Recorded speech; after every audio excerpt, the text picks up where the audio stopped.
kinds of crickets, all kinds of animals coming on the spring. Everyone's alive. Feels like life is out there. It should be the life we should be leading, to be able to listen to all that and enjoy it. But the message of the crickets, in the sense of us dealing with what's up against us, is not a good message. It simply means that whoever's got the plan that's working against you is going to prevail. And that's a pretty simple concept, but a lot of people don't understand how quite extensive that means, what that means in a more comprehensive way. And it's not something you could just funnel into I know that and disregard and no longer look at it. You know how many years I've been talking about different aspects of this problem, all the ways that I've seen it come at us and as at us, and the encroachments that are gone, and the needling that goes on, and all the little spots that we are having to deal with, and it's all done by somehow a plan. It's hard, almost inconceivable to figure out that this could be a concerted plan, but in fact it does work together, and it works through time out of mind almost, certainly out of my life, beyond me, before me, everybody who might be listening to me for sure. We can go way, way, way, way back, and I don't know how that all works, but it's still working in the world to bring people down. If nothing more, there's a control system in the world that no one wants to really look at, to finally put it down finally, and then get on to living their life as they would expect it to be, as they would probably treat other people and have them treat them, and have the system around that maintains a reminder that that's supposed to be. It won't be perfect. It won't be utopia. But at least we won't have this big thing that people who have really, they're just psychopaths, sociopaths, lesser amongst us, that may at one time have jumped in to serve a man, and then we find out that, well, that served man was serving man up. Man became the ingredient.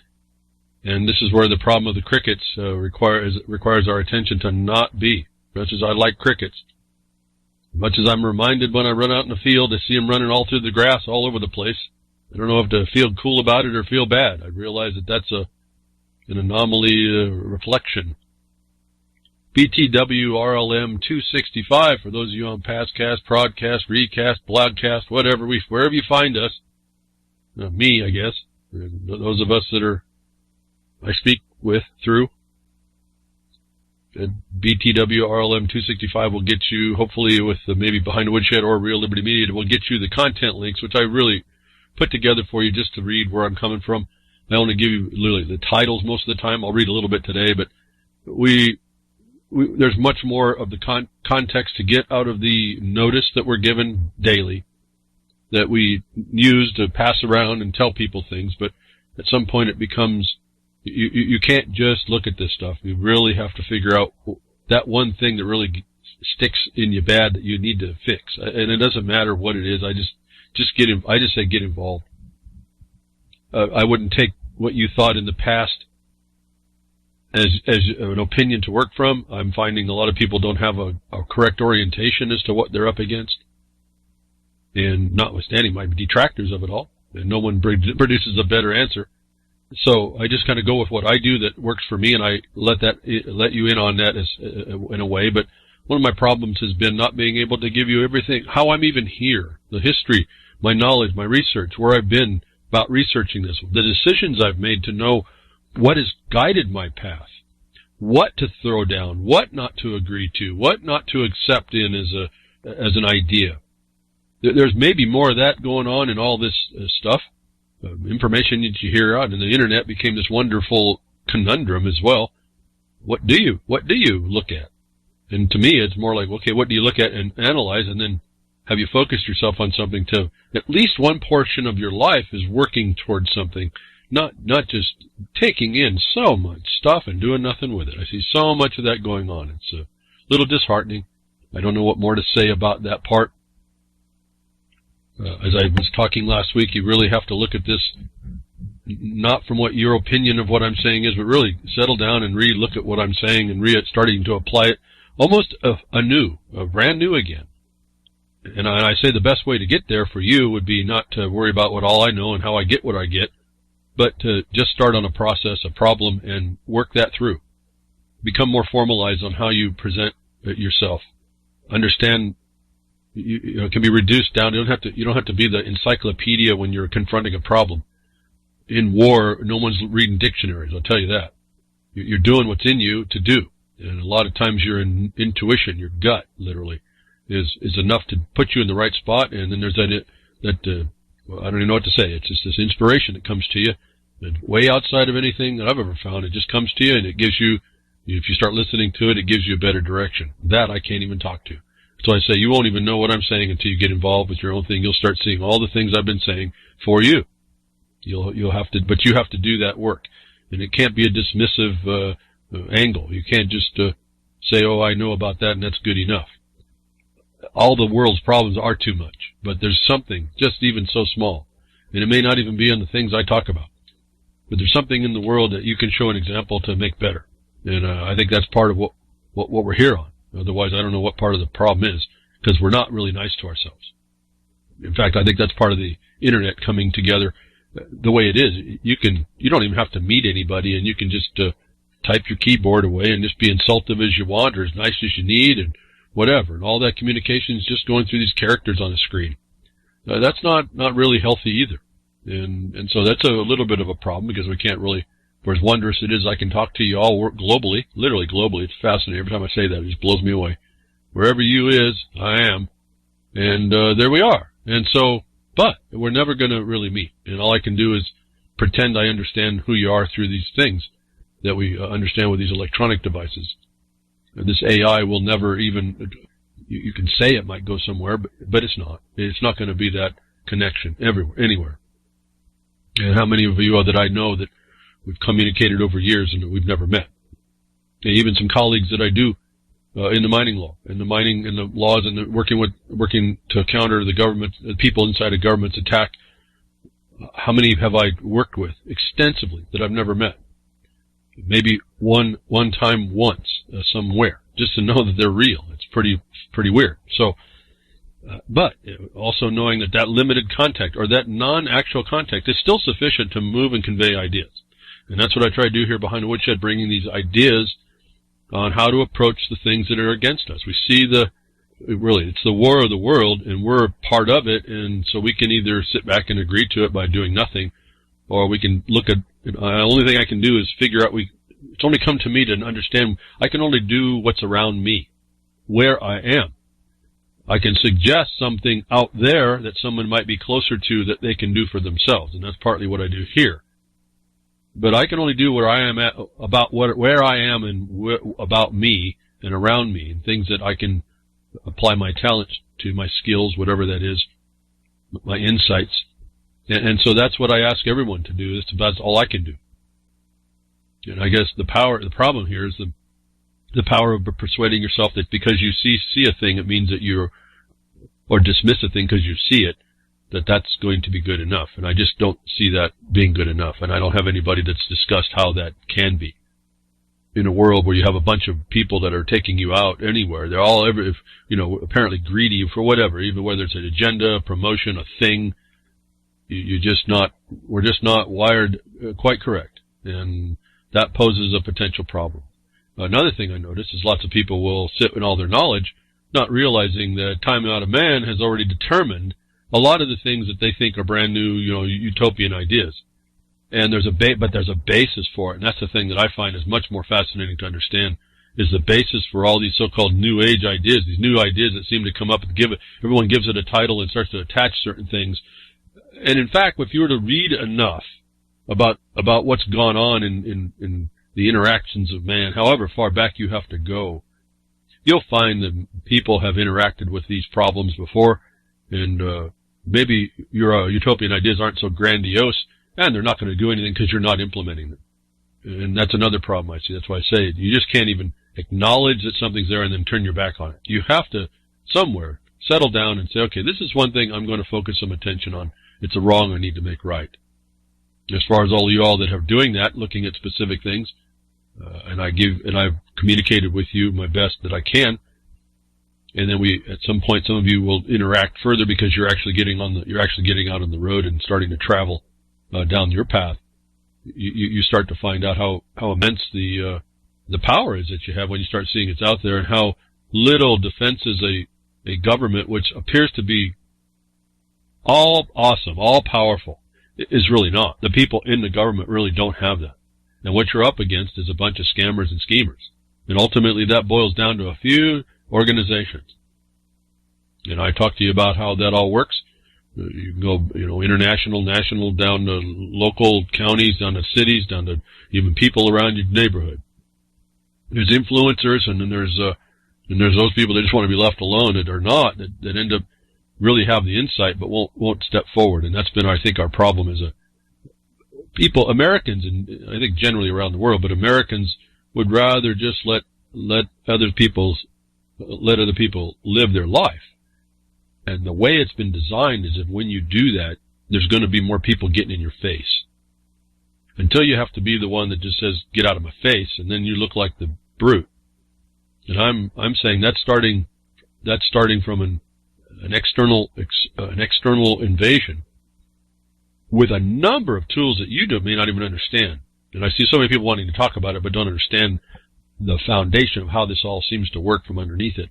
And I can't say I see it all, but I've told you we've seen it enough that we could sue it to the point when the suitors that we brought to bear would not answer, because it's only conjecture because they didn't answer, but they didn't want to open that can. They didn't. In this case, it's the box, the Pandora's box against themselves. It was better to shut up than to give us the opportunity to tear into it and expose it for the fraud and deception that it all is. And so we can, with that knowledge of me, and you all have it. It's just I don't want to diminish any of that ability for you to see this stuff as well. But we're in a place where we have to document that, make the record. We can see the very same techniques and tools being used just about everywhere. I mean, your intuition's a good one to check out, pull out the liars. And you look around who's operating in government. Not everybody in government's that bad in some regard. Not all of them. Until you start pressing, and then you start finding their mettle. You start finding out who's their allegiance to, their job, their paycheck, or is it to what's right? Will people accept what I've identified to you as the imposition of a foreign rule that no one challenges, no one asserts, and then goes to the seat of decision of those that are bringing that foreign rule on you? You don't even know how to begin that one. But are these people that are running this condition against us, are they accepting a foreign rule and don't know it? That's why I bring up the word about sustainability and all this. Those are all foreign. You don't have to go very far anymore to go find the proof. You've heard me talk about it plenty of times. The source of the documents is in the occupier, who you may or may not see. And the international law about all that, the fact, if you get rid of all the law, the fact is you have someone stepping on your neck. You have to figure out a way to, if you can, to get that one to stop stepping on your neck. Otherwise, you got your neck stepped on, and that's your reality. And there's lots of ways for them to do it, whether it's obvious or not to most of everybody. And this is the thing about the problem, about having even a smallest amount of lack of innocence, a very smallest amount of even the presumed attachment that someone even has a say against you. And it's not just to say, oh, you don't have a say, because there's a bigger force behind that comes when you say that. So you have to be able to address all these things pretty quickly. I give you those tools behind which as we move through the discussion. Someone has the international law for this is if you are oppressed, you have to throw it off. That seems the most to be an impossibility. But what's always interesting is in this apparent impossibility, you against maybe even a whole gang, there's something else that rises up that destroys that. You have to be able to identify what that is. And if you don't, then you're going to have that boot on your neck. For as much as you might say you're free from it, you've got the boot on your neck. And they don't care, really. These people that are doing this all to us, they don't care. But I tell you about the reflection of the boot on the neck, the smallest. It doesn't take much to have someone who's big to be destroyed by someone who's small. If the one who's small knows you better than yourself, you can be bested. A minority can rule you, and this is what we see happening. A minority is really ruling us. It's not, and we allow it. So all those that might say that there's no rulers, and you can deny it, or you can say that you'll rule yourself. No, you got a boot on your neck. Until you can show me, and I've looked around for lots of things. I don't even have not a boot on my neck. So, and I think I'm probably the most capable that I know about a lot of this stuff and recognizing things and working out problems against it. There's things bigger than us, and that's another servitude. That's another occupation. And so we can say lots of stuff about how we are so noble in our apparent awareness, but when we're allowing a boot on our neck, we're allowing an oppression, even against ourselves. And so we're really no one with an authority. And so I don't, like I say, I don't come here to give you a solution. I come here to maybe condemn you to know that you're really an accessory to the crime against you, and what are you going to do about that? Sometimes the answer is not so apparent, so easy. But what's interesting is it's not so absolute either. Because in the oppression, in the occupation, is the requirement to throw it off, which means that's a possibility. And this is where the tension is. How much will you accept upon yourself that someone else will allow even a little bit of encroachment upon you? Just a little bit. And sometimes that looks like it's aggressive to stop that. But when I'm not talking about just being an opinionated one, but someone who looks at it as a substantial trespass, even the smallest one. As I said last week, you do not, it's not just that you say you're innocent. There's occupations and powers that come against you that will determine you different than innocent. And you, as I said last week, you have to have a word in your mouth about how to throw that down immediately. You can't let yourself into the first opportunity of the other side to do so. It's really the key behind all of this. And so when we hear lies, and we don't denounce them as lies, and we don't forcefully make that as one of our main priorities in everything that we kind of work for is outing these lies, we accept them. And the lie eventually, as we're told, just a human nature response, becomes a truth.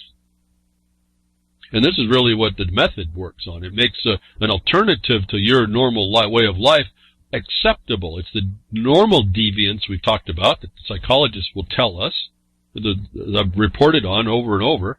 The normalcy bias is a normalcy deviance. The new normal is telling you these people are in your face. They're not even at your door. They're in your face. They're past your door and in your face. They're in your mind. And we are good at trying to think that we can just dismiss it because we know better. But that's not the way this works at all. So we don't stop the lie. We don't become vocal. Everywhere vocal about the lie, and we continue to accept it. We then give up the vocality to what everyone else perceives as what we call mainstream media, the tool of the oppressor. And so even if we're not really actively looking for something wrong to make right, the lie alone that you hear should be wrong enough to make right, that you at least put an effort to overthrow the lie. So we've been looking at this thing. I say the Middle East is a carnival mirror for the United States. Whatever they're going to do in the Middle East, the government of the United States is doing to you. This is a systemic problem. It's a caucustocracy inside what we thought was government. And I say this and my mind explodes because what was established can be found in Article 6 of the establishment of this thing, whatever title you want to put on it. It can be shown to have reservations in it and a limitation in its authority that I don't think people really appreciate. To me, I look at that and it gives me all the power I need to be able to denounce the whole entire thing without, not to the point of saying it's not a power that can hurt me, but to say it has no actual force and effect. And having the way and the means to make the record to prove that. And what am I talking about here? Well, the reservations are the ongoing reservations that are gone by people in power who know better than yourself. The reservation in Article 6, there's two reservations, and one is undeclared. The other one is declared, but it's ongoing. It never got paid off. So how can you be a debtor? You know, I keep talking about the Fed and all this and that it makes a difference. How can you start an establishment, an organization, a thing with organs, something that's a mimic of you, a fractal of you? You have organs. You are an organization. Your organs are an aggregate. The aggregate of your organs is a corporation, a corporeal being. Why is it so hard to say we're not corporations? In fact, a long time ago we weren't even looked through unless we were through as a corporation. But these are the minds of deceivers. And we've allowed all this stuff, and we've allowed ourselves to get into conversations about proving that. Without even understanding the basics, it says, well, the only guy that can say, the only one saying that is a deceiver anyway. And I've come up through all these decades trying to figure out where the heck America went. I believed it all.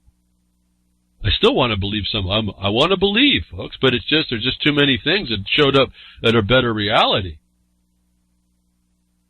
And I took that as important to figure out and to do things about, and that's put me at some place however I have. When I tell you stuff, it just comes automatic. I can't even prove what I know, where I know it from really anymore. In fact, I was just looking for a very particular thing that came up. We're coming through the discussion of the reservation in Article 6 of the United States Constitution for the United States, and is changed to the Constitution of the United States.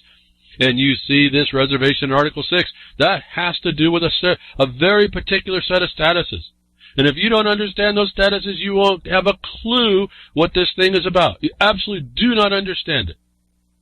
And if you don't go to those prior engagements and look at the clues in those statuses, you don't have a clue what you're talking about today. You have zero understanding.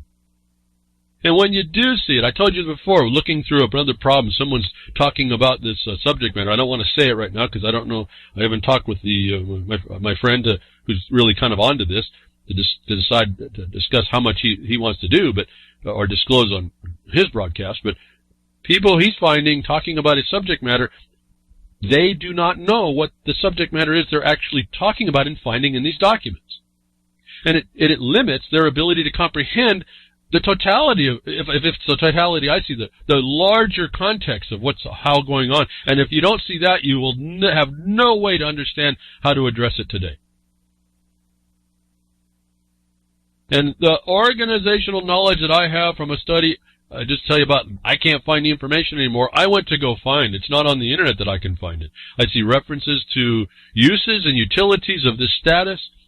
But nobody sets the hard and firm date. The dates that I remember, it's an incorporation into a secular entity. Which, for those of you that may have kind of cluing what I'm moving into here or talking about, was around 900 A.D., 959, 953. Maybe even 1053. It wasn't 1056. That was the conquest. So we didn't quite go there. It was there. It was starting to come into being, this thing. It was already in existence. This entity, which was in another jurisdiction, was being adopted by the secular jurisdiction. And you start to make these connections that there's really nothing under the sun that's not owned by another entity. And I'm being really kind of generic here because I don't want to say these are the answers. These are the instruction studies that you have to do to build those possibilities and probabilities. But there's reservations in everything. And if people knew to look for those, remember I was talking about state savings clauses? Savings clauses perform the requirement in law to save a prior obligation from encroachment. And that's why I found in the mining law was so powerful, being a grant. The grantor was estopped by his grant, and if the grantor was the estoppel of all agents prior to that, it stopped this thing that I was observing, was continuing by reservations. There are no reservations in the grants unless they're expressed. And I found no expression of reservation in these land disposals, and I said, wow, there's a break right there.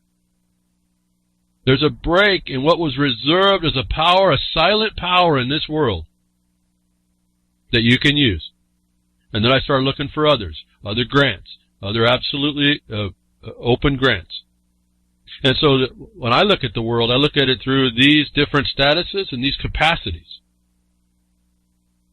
That's why I tell you, you might want to talk about lots of labels, liberal, Christian, Catholic, Jew, whatever. They're irrelevant. They're just a title. They actually could be the status that you really should be looking at instead of dismissing.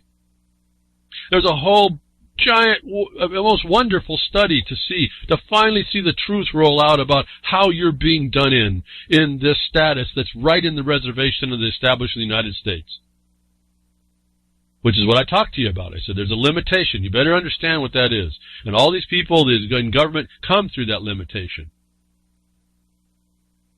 And if you don't start finding their limitations, you don't find that what it ends up being is an open lie, you will never be able to come into the idea of an awareness to be able to come against what is really you're an accessory to the crime against you. So let's get on to the lie that we were prepared to, was perpetrated on us some more. Back to the Middle East, back to the carnival mirror, reflecting on what the government will allow, United States government allows upon so-called its own people, really just an occupied people that don't even know it. In a bizarre televised event, Netanyahu pushes U.S. toward war with Iran. Folks, women, listen to me, women, your sons and daughters are going to be dead. These people are working to kill your sons and daughters. They're not speaking to you. They want to get your favor. In fact, I didn't know anything about this Avenger Infinity War thing. It just kind of came out. I didn't even know anything about it. The seeds of the destruction are programmed in this series of Marvel Comics. Boy, what a genius propaganda tool this has been. I didn't realize it even existed. In fact, I didn't even know when I looked into it pretty quickly because so many people were so emotionally destroyed over this last movie that I didn't even know that Marvel? I didn't know Captain Marvel was a woman. I thought Captain Marvel was a man. Well, I think it was, and then it was changed, and there was a legal reason for all that. But people don't even get into this, but boy, they sure wrap their life up into a fiction, which is a propaganda tool to disempower you. You take the hero put it outside of you, and then it's destroyed, and so are you. And you're so invested, now you're looking for the next out. I've been just astounded, awed by the response to the tune of $1 billion in 12 days that people have invested in a fiction that is a programming tool for women to allow their little ones to go to war. And you better understand what the superhero origins are all about, too. And you're going to come back to this very same subject matter. I'm kind of astounded. I just think about I get lost and I don't even know what the words are. I'm just looking at this thing. You're all programmed here, although all the ones that you are. And it all has the same origins to do the same thing is really the sad part about this. And we keep letting those people that know us better than ourselves pull our string and push our buttons. But in a bizarre televised event, Netanyahu pushes us toward war with Iran.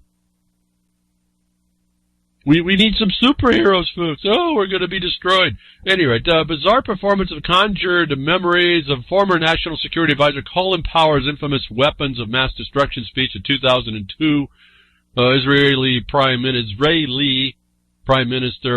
Benjamin Netanyahu on Monday theatrically deployed props and PowerPoint slides in an attempt to distort facts and convince his audience of one, the United States President Donald Trump, that Iran is failing to comply with the nuclear accord.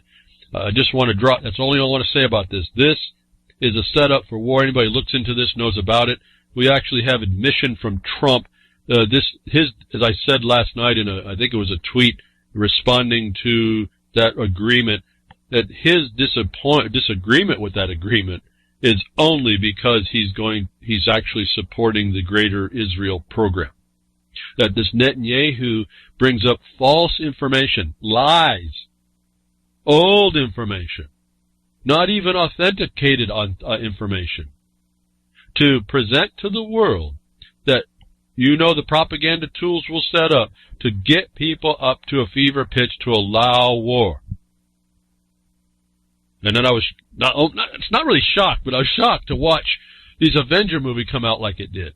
Totally surprised to me. I'm so clueless about that. Didn't even know what was going on. Like I said, I didn't even know Captain Marvel was a woman. That's how close I am to all that stuff. I don't really watch the movies. Maybe I should. I know The Matrix was a big influence. I was, say, in quotes, forced to go watch it. I was glad I did. That sure was an eye-opener, a consistent statement of what I saw the world doing. Whoever had that insight, and I don't know if it was the people who made that movie or the original writer, which I think was a woman, and I'd like to talk with her, gave you an insight, folks. It's all sitting inside that, not all, but a lot of things that's sitting inside that movie that to explain, I say, The Matrix is not a movie. I say that. How long have I been saying that? This whole thing is a setup. It's a setup to program you. It's a setup to inform you. It's a setup that once you're informed, and this is my problem with everyone who just dismisses what the things I say are the condition. When you dismiss it, you can succumb to it. When you think you see it, and you say, okay, I see it, so I'm woke, and then you put it aside, you have succumbed to that. Because it's not something you can really not respond to, actually. But here is a show that was put on to beat the drum of war. As I like this article, is by Jake Johnson. The way he opens that paragraph is really consistent with my thoughts. Maybe that's why I want to read it. And there's other things to say, and he does. He lays this thing out, everything, and he lays this out like I want you to start laying out your problem subject matter. You lay out the problem with it, bullet point after bullet point. You don't have to get all wordy to lay out the problem. And you set the foundation for the proofs. It doesn't matter what it is. This is big stuff here, but it doesn't matter. I want you to look at the underlying reason why I'm even talking about it. We are being, the drums of war are being beaten like you are, you slaves. And you're not really responding to this kind of thing. There should be a giant outcry about the lie that's bringing people to death. It's the only reason why I even talk about this, although these people are just, they're criminals. They're the caucustocracy all over the world. They're criminals. Now, so Netanyahu, Israeli, not Israelite, Israeli government. I mean, remember I've been doing a couple of words. Normally I don't touch this subject. It's just, to me, it's just another type of thing going on, another part of the dimensional chess that's going on. But remember I went through the quick word study between the distinction of Jew and distinction of Israeli and Israelite, and we touched on the word modern, which is contemporary, which is the thing that happens now. Did anybody pick up on the little, maybe clue that I didn't mention, but that was sitting there? Remember I told you a long time ago, you got to put everything on you write for your own subject matter area. Write everything down in make the chronological order of how things happen, and look at that very carefully. Be very good at that you are accurate on making your occurrence. I've told you in fighting a patent issue, my friend I said I wanted to see the chronology of events. He laid out the chronology of events, and I was able to analyze that and find an anomaly in the events which caused us to be able to look at a problem which was the answer. It ends up being the answer. The anomaly became the answer on how we overthrew a patent theft, which is like unheard of. The patent attorneys that we were talking with at the time said that that's not normally done. Normally you don't overdo these types of patent thefts because it's hard to prove. Well, it was setting up a chronology. Well, when you set up the chronology on these things, you start to find out major lies, major voids of the logic, and if there's logic at all. And you need to do this in all of this stuff as well. That's part of the proof. And we have this guy coming out to push the beat the drum of war, which means your sons and daughters are going to be the ones on the front end of that stupidity. And the organization that's driving this behind it is the intelligence behind the Israeli, and the word Israeli, and the Jew, and the Israelite. And did you put together the chronology of the construction of the time when we talked about the word Israeli relative to the modern Jewish state? Did you put it together that that state didn't exist until 1949? And so even those that beat the drum today that says it's anti-Semitism to talk about the people that have only existed in the modern term of Semite, if you only looked at that definition, did you put it together in your mind that they only existed since 1949? Even Hitler had nothing to do with them. So all these people that want to have you believe that Nazi anti-Semitism and all that couldn't happen as a term. Couldn't happen. Chronologically, could not happen. And if you're of the prior modern Israeli, not the Israelite, your Semite definition doesn't start until about 1949 as the so-called state. Can't be used against anybody as a club. And if you agree your state only started since 1949, it could not make an historic biblical claim to the land. So discussing that is not anti-Semitic either. Does anybody put this chronology? See, this is the importance of chronology. I made the comments about the definitions. I didn't throw in the chronology of when that happened.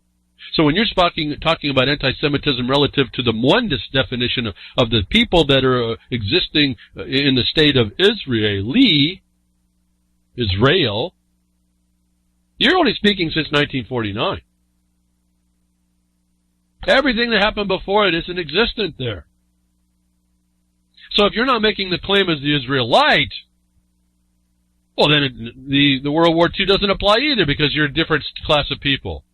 You're a whole different definition. You're an ancient people, and you're not just one, even if we give credit to the Judea inhabitants, the Jews of the Bible.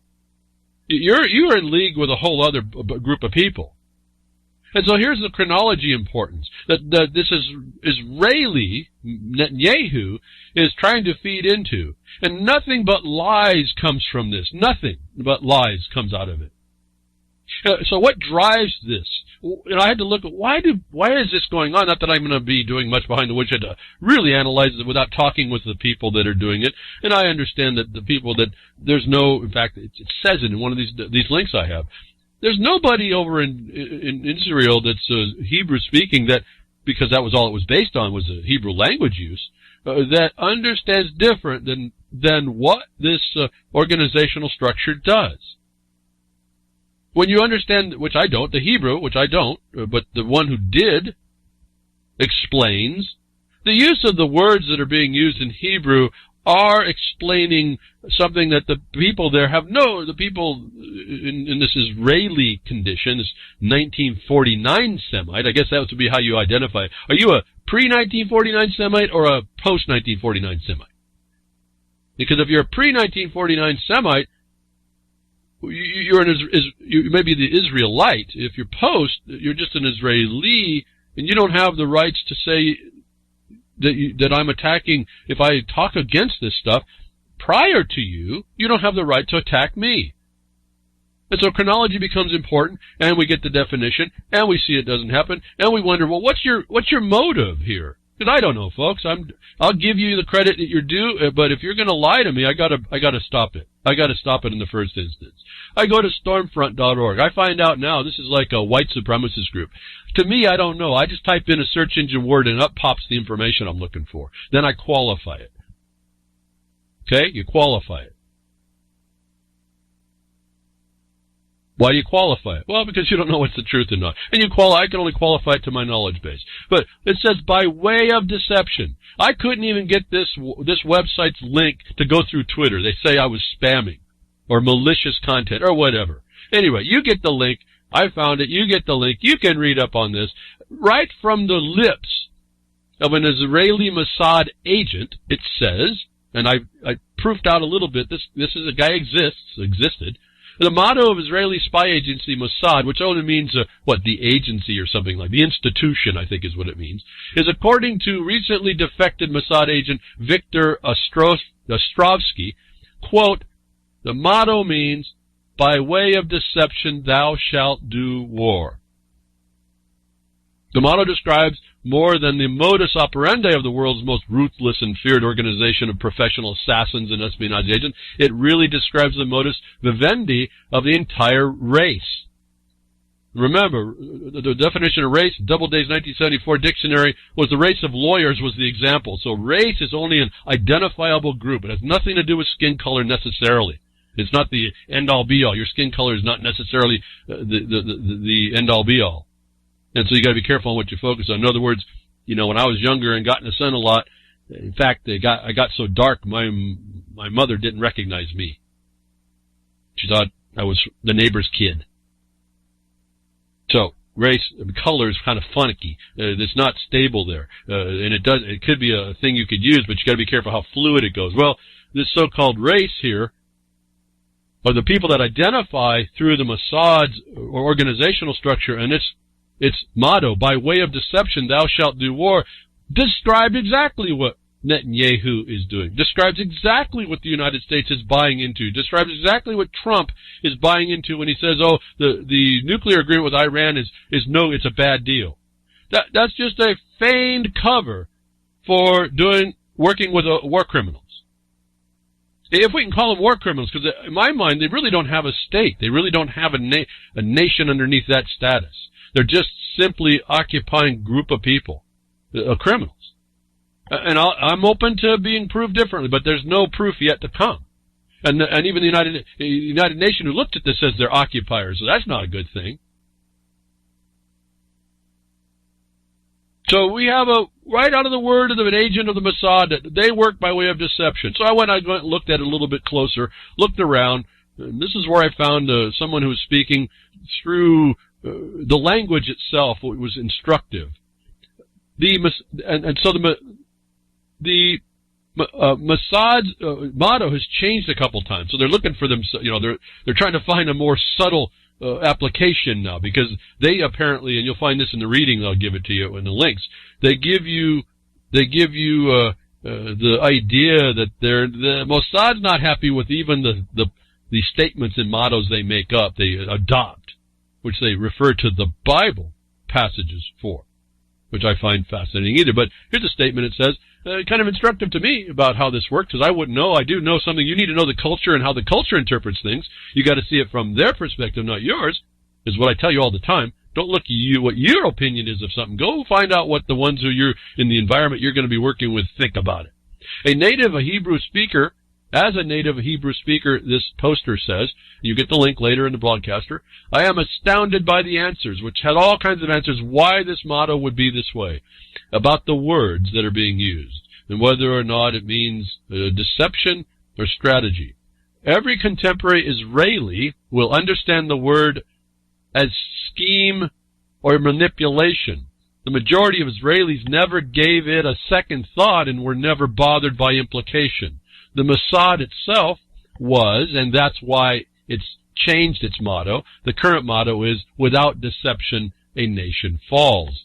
It may be argued that the biblical meaning of the word strategy rather than deception, but usage of the word has always changed to a negative connotation as far back as the Talmudic period.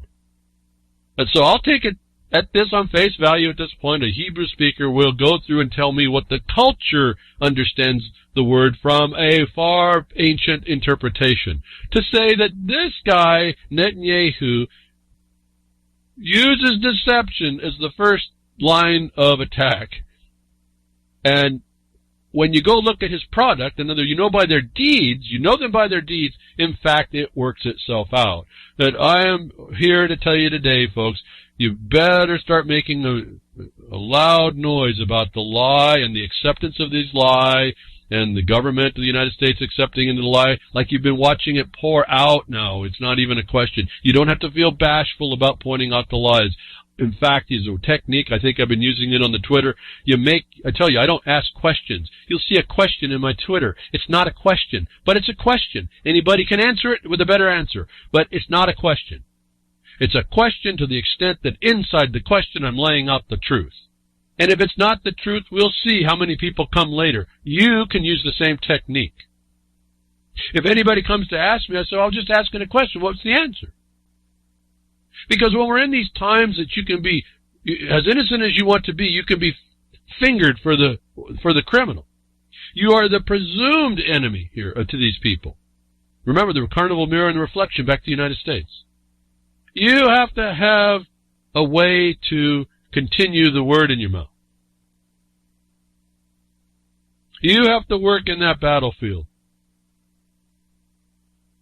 So when I complain that no one answers me, I don't have, maybe it's not a hollow complaint, because I really would like to know more. I would like to know that I didn't see it this way, because it's a pretty nasty world if you see it the way I see it, notwithstanding my optimism that we can pull through it. But when no one comes to speak, Twitter's like this void, except for a handful of people, which I appreciate greatly to send more message out. There is no reflection, folks, to the truth in the internet. Think about that. You ask a question that's the truth, and there's no response. And when the truth says these people are lying war criminals, if you can give them the status because they agree to their estate, they're a warring criminal people. Not all of them, just those that are doing that. That this Netanyahu guy has indeed created lie and obfuscation and misdirection and lie of pretense and lie on intent and purpose is the fulfillment of the Mossad's options. What did it say? Notwithstanding what the wiki will tell you now, because they keep changing to hide themselves. They're a chameleon. They want to hide. It's another deception. Without deception, a nation falls. Well, that's nice. They're high-sounding to them. They think they're a nation, but they're not. They've been only called to be a state. You need to understand the distinction in all these statements. And then they're occupiers. They don't even rise up to the level that they're even believing in themselves, that's okay. You can believe very highly in yourself, and that's a future positive view, which you can drag yourself into that spot, even if you're not. That's what they're doing. They tell the lie long enough, it'll happen, won't it? And why? Because you're crickets against the truth not being told. The fraud by omission. They talk about Iran broken the deal on old information, and right there, the big elephant in the room is the fact that Israel has the nuke and will not engage this issue on the international level. What, Dimona? Is that what its name? The Negev desert or someplace? That fraud, the silence is a fraud of omission in this whole thing, if you haven't figured it out. Why am I spending so much time? I don't know. On discussing this. I don't know, folks. This is just the biggest lie I've seen this week. And I see some people talking against it, but I don't hear the din. If you wanted to be, let's say, alt-right, have a say, and I don't talk about the white supremacist angle of this. I'm talking about the fact of the fraud of omission. If you're going to be a nation, Israel, you got to be equal in even the liabilities. And where you're not, you're a criminal. Why? Because you've not... See, we're talking trust here, folks. You see, when everyone loses the trust, it's done. That's what Trump's lost. Trust lost the trust. He's used it. We now see he's feigned cover underneath saying an agreement was no good deal, but in actuality, he says he wants regime change. If I didn't know it before, I got the word last night or night before. His intention is for regime change. Trump's intention is for regime change. Of course he's going to say the deal's no good. That's a lie. He is a liar now, if we didn't know any more.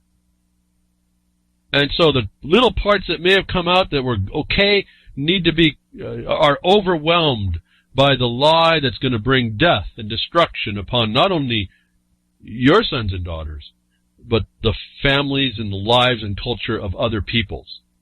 All because of a presumption of hate in two groups of people, the government of the United States and the government of Israel.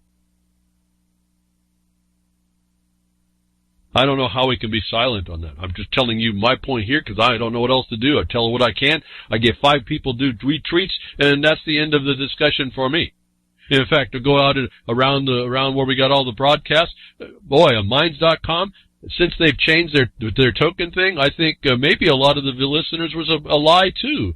90% almost 90% of the people that were, 80% of the people that were listening before are no longer listening, coincident with the token shift. As I told you, I'm a second-class citizen on Minds because I don't have the means to make a token shift because you need a centralizing phone number for their decentralized tokens. How long ago have I been calling that one out? So these social medias are really just look like fronts all on their own. I don't even know what to think about all that. I just post my stuff where I can. And so I need help on all that. And thank you again to those folks that are thinking about putting us in different put us in different places or thinking about it. I've got another option coming. I've got to look at maybe another station picking this up. I don't know. We're still working out what the company's going to be like. I mean, not the business, but I'm talking about what's the word? What's the common word going out? And why that's important to me is because when the common word going out is more deception in a different way, other people look in at that and it makes this broadcast look not so cool. And I've had to deal with that. So it's important. Be careful. That's why I say if there's any copyright, it's only to protect me from you misusing my stuff. Otherwise, let's spread the word, folks. Spread the love. It's tough love behind the woodshed. You're certainly not going to agree with it up front, but after a while you learn the principles right. And you just start implementing it as you come out and learn to do. But at that time, you should have been bringing the youngins of the government youngins in behind the woodshed, and you'd be teaching them the principle yourself and putting them back in line. And that's where we have the problem.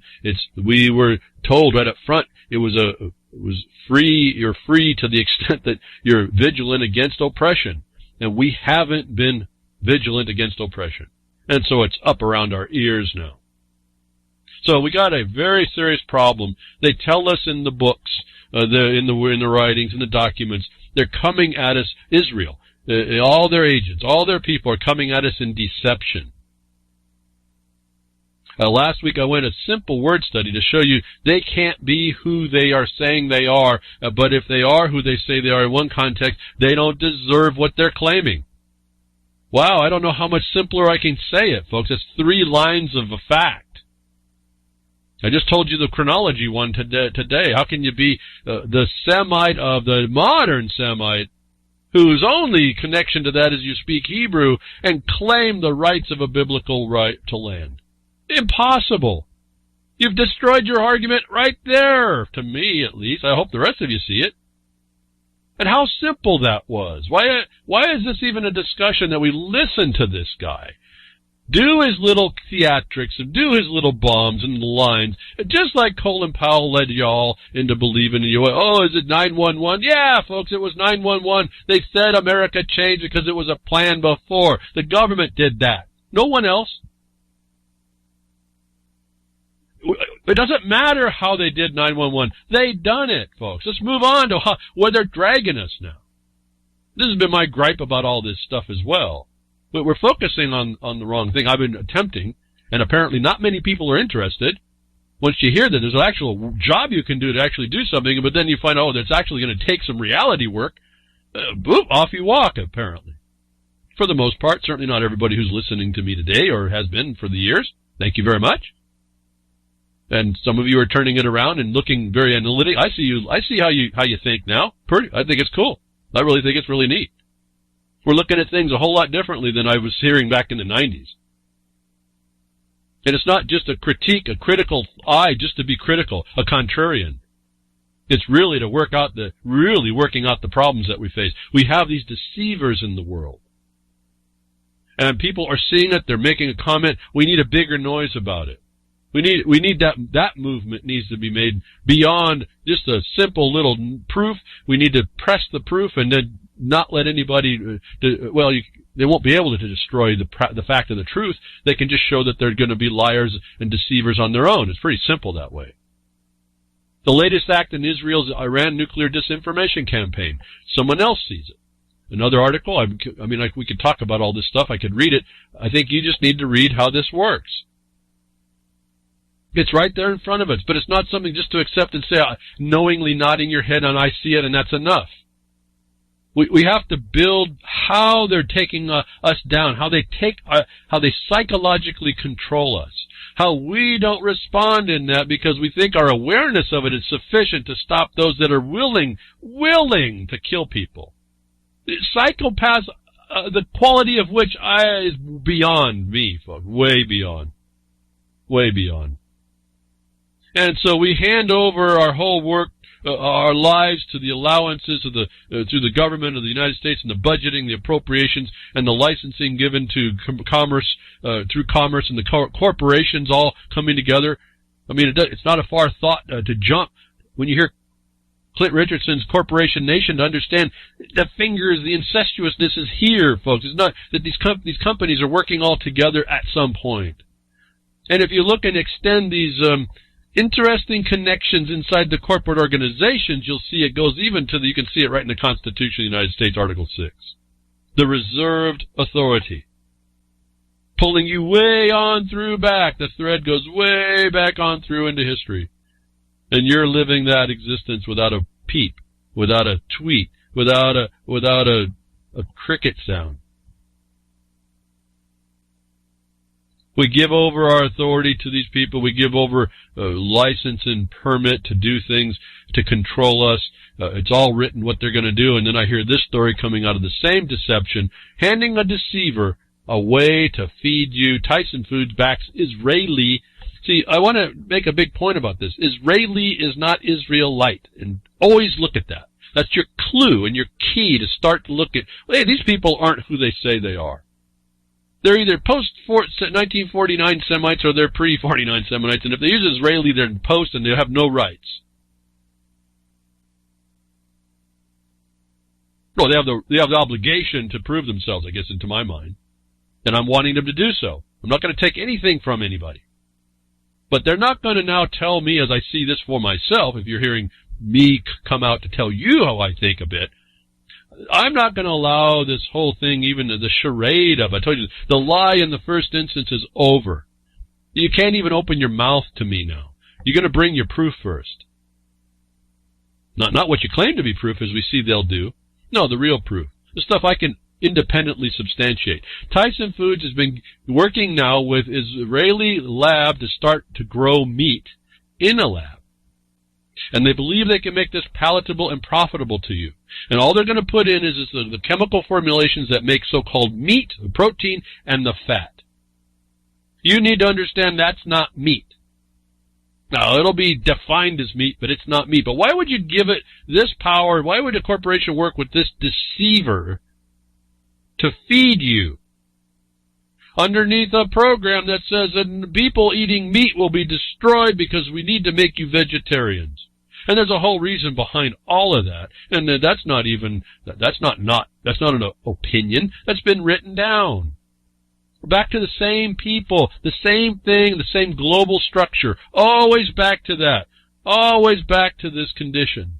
And a few people pull the strings. Tyson is going to give back an Israeli startup. Why not an American startup? You don't think that the same amino acids could be made somewhere in America? Why not anywhere else anyway? I certainly can't see how Russia would even opt into this, given that they now have outlawed GMO so they can produce so-called organic or something more natural. I wouldn't see how they would opt into this, but okay, outside of Russia. Anywhere else, folks. Why wouldn't they go to anywhere else? Why is Israel the focus? And once it becomes a focus in a corporate status, don't you see that there's an American interest to protect? Don't you see the fortification of the very thing why Trump wants regime change in Iran, and it's not about that nuclear deal, and then Netanyahu comes up to say that the deal's no good anyway? Are you following this deceptive line? We're talking about deceivers. How much longer are we going to listen to this? And I don't mean just say, oh yeah, I don't listen to it, and I'm going to go chat my keyboard again in my chat room. No, we got to get together, figure stuff out, how we get the message out better, how we make impression about the message, how we get people to adopt that message.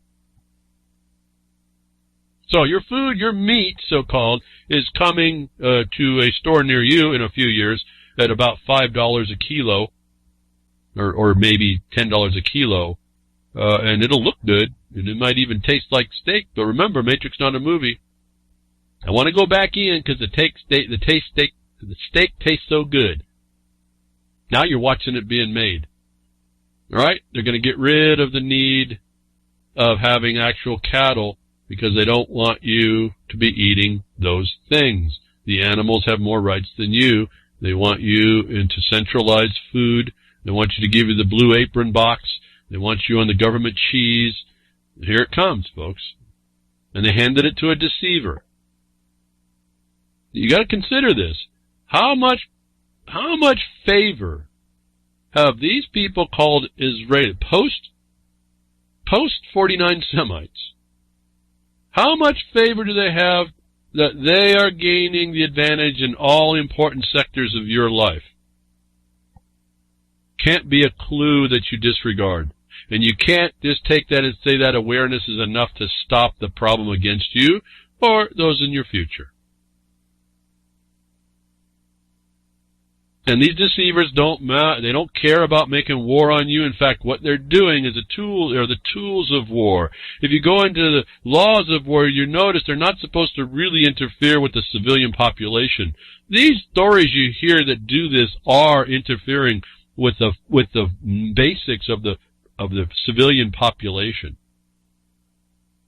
And there was all these international modernization laws that we heard years ago I was reporting on. There was like a whole bunch of them that came through in our report. I go, all this is the plan, folks. This is all these different acts fulfill what we know of is sustainable development, fulfill what that Agenda 21, fulfill the standards of the future of an unlimited existence,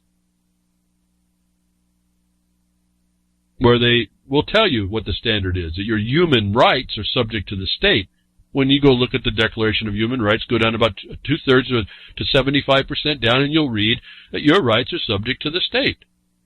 You don't have, like I would say, this grant right exclusive against all others. No, you've got inalienable rights, not unalienable rights. You've got political rights. That's all. That's what the United States is, a political entity, not a sovereign. It's sovereign in that commerce status, and they put everything through that. If they don't go through the other door, which is police power and the concern for everyone, so-called. That's just another pretense. National security is like the heap of that one. Department of Defense training, they don't care about you. Here's the proof. These deceivers don't care about you. It's all the military. They just plan for what they need. They don't care about telling you anything because you don't matter. Another proof of that, Department of Defense training exercises terrifies unprepared Totowa, New Jersey residents. War games on night of April 16th ultimately proved to be exciting, but locals say they could have used a heads up. You think citizens could have been using a heads up? Whether or not there were going to be war games in your town? War games, folks. See, you're living in the battlefield America already. I've been telling you this. They don't care about you. They only care about what they do. They could care less about telling you that they're going to make war games in New Jersey. Well, we talked about the power outage last week. I told you that's going to be more to show you how to live in austerity. It's also showing you when they lock the lights out, lock out the power, how they're going to starve you out. It's a military operation. Well, why is this even necessary? Why wouldn't they do the decent thing and tell you if they were decent? No, they're a bunch of deceivers. I've been telling you about this is coming. If you think I call you cockroaches is insult to you and you go away because of that, or you think it's funny or whatever, and you understand what that means, and you think I was being a little bit harsh, here's the example of what I was telling you. You don't let me call you a cockroach and get you fortified to go work on something to go do and stop this nonsense. You're going to face something worse than whatever I would call you. And now we have the evidence that that's the fact. I think you might have heard this on Freaker's Ball, and Grimner was reading it, saying, dude, you're reading my news. The notice. It's what I've been saying. He read the story. I think I'm going to read it myself because I think that all of it here is important for you to hear, finally. It's out in the open. What you've never been told is being out in the open. People finally go, oh, this even my jackbooted intentions for the people, serve the people with my jackboots, it's even insulting that police cadets quit, numbers of them, exposed Department for Training cops to view public as cockroaches they're at war with. Now, I only called you crickets. And that's only because you're not kind of working to stop this. And they have already been working against you this whole time, as I've been telling you. This military consequence you live under. They have been training their cadets that you are a cockroach. And they have the jackboot. And some people with a morsel of morality in them said that's not good enough. It takes at least 4 years of college from an enlisted person for an enlisted person in the military to become a military officer, which is quite a contrast from the mere 9 months it takes for a police officer to earn the title. But according to a group of 10 former Austin Police Department recruits who wanted to become peace officers, just like the military, the Austin PD is training warriors instead of guardians. I'm having a hard time not interjecting on this. I'm going to have to not. You've heard me say all this, folks. This is inside now coming out. This is what they've been doing. I told you they do. Well, I'm going to stop talking. We could go. I'll just rehash everything I've told you for a decade that I learned for a decade before that. The former recruits are now blowing the whistle and claiming that the type of mentality they encountered is not what they signed up for and is not representative of the greater Austin community, KVUE writes. And thank you to all my Austin listeners. Appreciate that. All the support out of Texas there. It's kind of like a central hub. I've kind of noticed that. I don't look at it too close, but there's something going on in there. And here's the story that might be the one you need to really look at. Summer Spisak, a 38-year-old tech employee who participated in 9 weeks of the 8-month academy last year, said instructors told her and other cadets that they would punch them in the face if they said they wanted to be police officers to help people. Spisak and others are now sounding the alarm to the public, saying police are being trained to view community members as the enemy and not as their fellow citizens. Quote, "It's so different from what is portrayed. It's so different from my expectation of the Austin Police Department," Spisak concluded. I can interject a little quickly here. Didn't I tell you? P-A-R-T-I-R-O-T Act said you were enemy combatants way back when. So they've been training that you have been all this time. But finally, some people come together and say, oh, I didn't know that. I didn't know I'm not a peace officer anymore. The report goes on to say, KVUE continued by describing another former recruit's observations of the police training currently being implemented at Austin PD.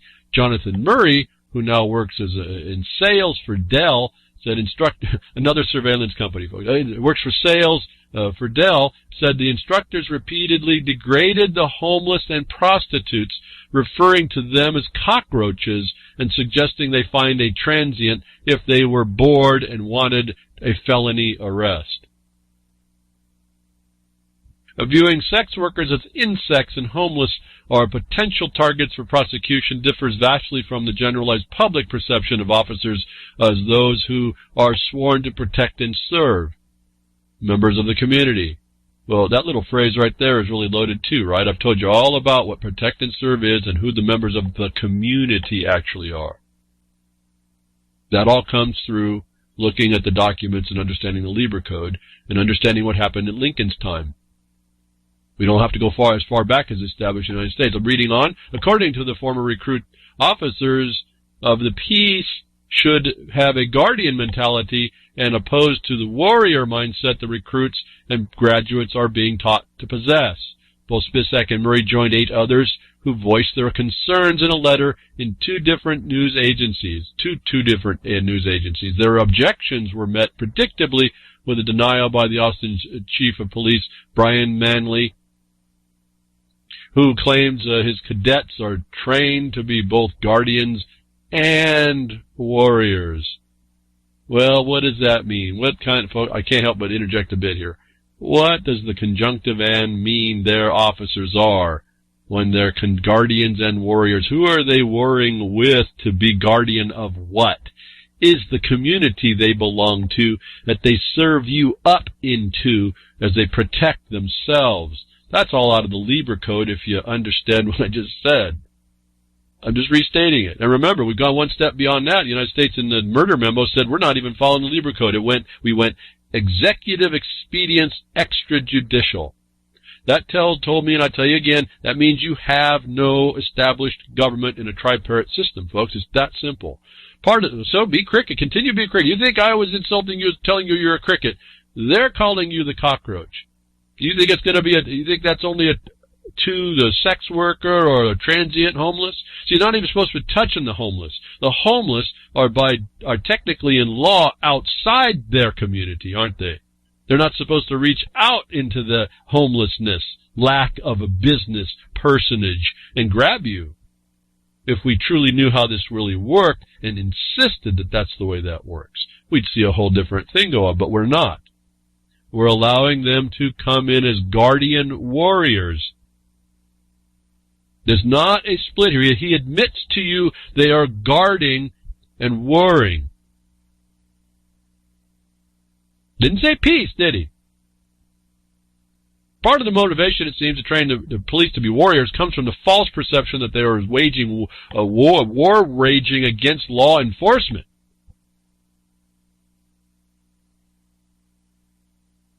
I'm pausing for you. This is all the proof. They're stating this as an observation. This is what is going on. Why the system is indeed doing what it does indeed. There are absolutely zero statistics to support the claim that there is a war on cops at the work on the streets in America. But see, this is someone trying to rationalize an irrational statement that's not based in what the statement was based in. It's based in the fact that it's just a condition. Your oppression and occupation is a condition. There's no rationale that we have to do beyond it. We just have to understand that, and now it should all come clear. I have nothing else to talk about. Once I know we're an occupied people by an occupying force, and they will guard and war against you to maintain that status. There's no rationale I have to worry about it. There's not going to be a proof because it's not the condition that I'm looking to define, or find, or prove out. See, we try to prove the inane, the irrelevant. You got to get to the first step first and stop there if you need to go farther. Well, there are at least 75 officers who are killed by bad guys. Okay, I'm not going to suck and read that. It's trying to rationalize something that's not relevant. It's a lie they're presenting to you that they're not lying about now. It's right out there. They're going to be guardians and warring. This has nothing to do with peace anymore, folks. If there was any question, and right in the middle of it in Austin, you're sitting right in the middle of it. And I always wonder why so much is happening on broadcasting right in the middle of Austin, and we have all these people broadcasting out of Austin. It blows me away. I don't understand that. There's an interesting correlation, and we don't get any answers out of there, it seems. We get a lot of hype, but we don't get any observations on how to, or any action, if you will, civic action to stop it. And I've told you how to do it. It's not like it's not out there. How to get this stuff to work better than what you're seeing is exactly what's been going on the entire time. I'm going to stop reading. I was reading. I think I've read enough. This is comply or die, okay? Of all the things I see, this is comply or die. This is the new normal that everyone just seems to look at, but now we have it. They consider you cockroaches. So think kindly of me to consider you in an action or just merely crickets, because I like crickets. Cockroaches, not so much. Just like them. What they're told is they have the boot of authority, and you're the enemy cockroach. Pretty simple. There's the proof. Now, Cato Institute wants to come out and make themselves irrelevant by trying to analyze this condition, and so they've come up and found that militarizing police makes them more violent. Yeah. But they're not supposed to be militarized, see? The whole point is that they are being militarized. Of course they're going to be more violent, but that's their purpose now. You heard it. You're a cockroach. But Cato Institute won't look at the underlying problem that shows that why they're allowed to do this anymore. I've told you about all this, so I'm just waiting for the right other people to see it, I suppose. Let me read the first paragraph because I found this about interesting to all you Second Amendment people that are fighting with that. When Attorney General Jeff Sessions announced yesterday that the Trump administration repeal of Obama-era rule limiting the distribution of certain military equipment, parenthetically, such as tracked vehicles, camouflage uniforms, high-powered rifles, bayonets, and grenade launchers, he dismissed concerns about police militarization as superficial. The evidence suggests otherwise. Militarization makes police more violent. Let me go back to that list of what they call superficial. What the heck is a bump stock and accessories compared to tracked vehicles, bayonets, grenades, camouflage uniform, and high-powered rifles? If those are superficial, what's a bump stock and some accessories on a semi-automatic appliance? Is your problem. Here's a little factoid right in this rule that I would use right out of Sessions' mouth to say, well, here it is. They don't consider these bump stock, any of this stuff, to be anything more than superficial. What's your problem? Notwithstanding, we have the right to it to keep and bear our discrimination. What's your problem? If a tracked vehicle with bayonets and grenades are superficial, what's my bump stock in my accessories your problem? Why is it beyond superficial? And we let these little clues go by, and where I say, my view is we're missing it. We're missing a real simple way to jump in these people's face and make a simple line item discussion on how there's no discussion. There is no place for them to interject. It's like Netanyahu has no place to even begin to lie, let alone go ahead and complete the lie. And then we find it's really a plan. Trump's whole position is to disregard that nuke deal just because he wants regime change. Just like we were told Iran was targeted back after 2001. In 2007 in particular, the 7 nations. Yes, it's all right here. He's doing the very same thing. They got to him, folks. Whatever you were thinking about it, you got to him. And he's become a liar. And he cavorts with liars. And known liars. In the same method of lying. How long are we going to be crickets to that while we're cockroaches? I've told you how to answer that in Austin, folks. You have to get engaged, and you have to get engaged in a way to understand without telling them they're sitting in the military, because you see they deny it. They admit it, but they not in the words that you might understand. The conjunctive "and" was the important word there between guardian and warrior. It was the conjunctive "and." The second one was the absence of the word peace. Now you can step up and say, okay, well, that's where you are. We're going to make a rule, a law. We're going to make it the policy even. But you can't do that. And it's going to take some of you to do that. It's pretty simple. Activist holds up signs saying police hate free speech, so they arrest him to prove him right. That's the world you're living in. I just read the headline. I don't need to read anymore. They arrest him for free speech. Well, now they charge him for something else, but it's irrelevant. It'll be neither here nor there. Dust in the wind, as far as I'm concerned. This is what police do. They're not peace officers. They're making war on you. And if you want to stick yourself up in a place to show them that you're going to be a red flag and a bull and a Charlie clock, they're going to prove that they're the bull. I'm not denouncing the guy putting up the sign or doing this to get arrested. If that's a bigger plan to go after them, this may be what you have to do. I don't know that it is, but maybe this is what you have to do. The activists out there start becoming, well, as I say, evolutionarily engage. Figure this out beforehand. Have a better plan than taking your violation to an attorney on top of that, because they're going to torn that out, right? Better have some really good attorneys, lawyers actually, that understand this as well. And you might have a little more distance on that because they want to protect free speech, you know. So you want to see the cops actually working not to be peaceful, but to be warring against you? This is another evidence. I can just look through the news and see the evidence of it. And yet, I also find limitations. And this gets back, very interestingly, back to that Article 6 exception, the reservation power. Does anybody even know what I'm talking about? In Article 6 of the United States Constitution, where it says that the prior and debt engagement shall be law of the land, paraphrased. Do you even understand what that means? Do you even understand what I'm talking about? I'm not so sure that many people do. There's a couple of you that I talk with that know to look through that bring that up. I know that. But not a lot of people understand it. But here speaks to that. For as much as they'll arrest you on something you have the absolute right and free speech to do, they'll arrest you just to make a point because they don't like you, because you've been sticking it in their eye and they know it. They don't like it. So they make you make a hassle for you because they know they're not liable unless you know how to get that. Have you made your record for it? So I say this is a bigger game. If that's what you want to start saying it's a play.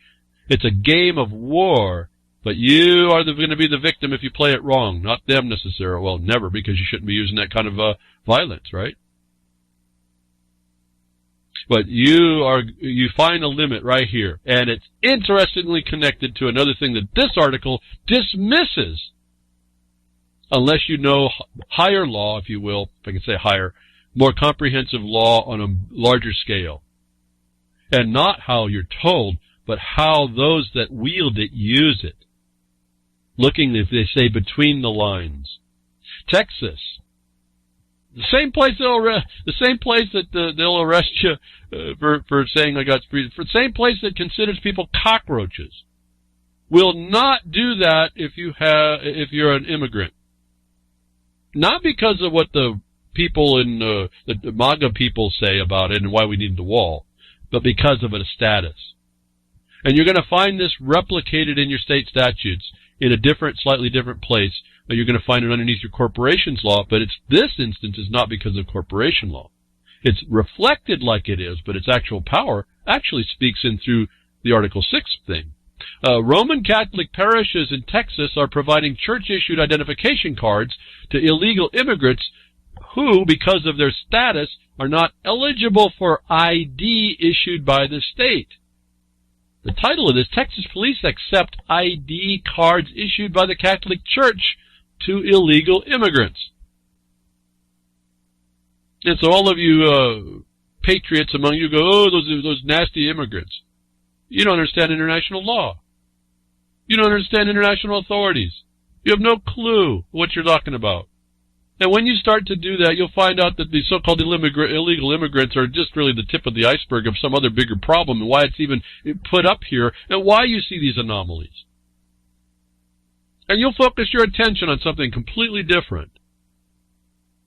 So the Roman Catholic parishes in Texas are providing church-issued identification. You go through and read this, and they explain how they explain what they put on it and everything. And if you do enough research, you're going to find out that every corporation inside a state anymore allows corporations to do certain things. One is to make ID cards. A lot of you already know this. You don't understand the power of it. In this case, we're talking about a church, what the article will say has no more power than a civil corporation who's non-profit. That's not true. They also talk about every one of these churches listed as a 501c3 church for purposes of IRS. Well, that's a misfiled, as far as I can tell, because they're actually a 508, I think it is. And you look at that authority, why is what you're looking at there. Not that they have. That would be a mistake under 501c3. But you look at why they have to. The IRS has to recognize that. Now you're going to be on the authority that I'm talking about in the Article 6 reservations. That shall be law of the land. Now does it start to make a little more point? They can't not look at this. They can say it's through state statute, and the United States, America, does not follow the old way of this status, but they can't actually come against it. And we see evidence right here that this civil corporation of the church can issue ID tags, which then the state police have to agree to, are their limit to identify you. Now, if that's the case, why do you need to go to the state ID, which you know is sitting in commerce? Completely a commerce jurisdiction. And this is not in a commerce jurisdiction, notwithstanding its filings, is it? As recommended by the Diocese of Dallas, the ID cards include the applicant's photo, date of birth, addresses, church logo, and church membership number. And as a recent weekend, 300 persons received cards at San Juan Diego Parish in Dallas. According to Dallas News, approximately 500 applications for IDs were received at a recent parish event. San Juan Diego Parish requires ID applicants who are 18 years or older to first become active church members for at least 6 months. They must also provided active or expired government-issued photo ID for their country of origin and be accompanied by a legal U.S. resident or citizen who can vouch for their identity. Do you even know what you're reading there, folks? That's international law right there. That's not the church is not taking anything on. This is a standard thing you do. In fact, there's a treaty that says there are supposed to be no stateless persons. And yet they funnel everybody through a corporation, don't they? Well, this is a very special type of corporation. But we're not going to talk about that. And I don't even see that their tax status is right here. But it doesn't matter. You're seeing a truth. The cops have a limit, folks. They can only go so far. The state has a limit. It can only go so far. They'll tell you can't drive with this ID. But it does function as an ID in a state that's corporate. Think about that. And think about what the ID is they're getting from another country. It's all the same jurisdiction, the same one the United States was agreed to by prior engagement to be limited to. And so while this article diminishes the capacity and says it's only strictly related to the state laws, this is speaking to international condition. And those of you that freely think about stuff might want to consider what you're hearing here.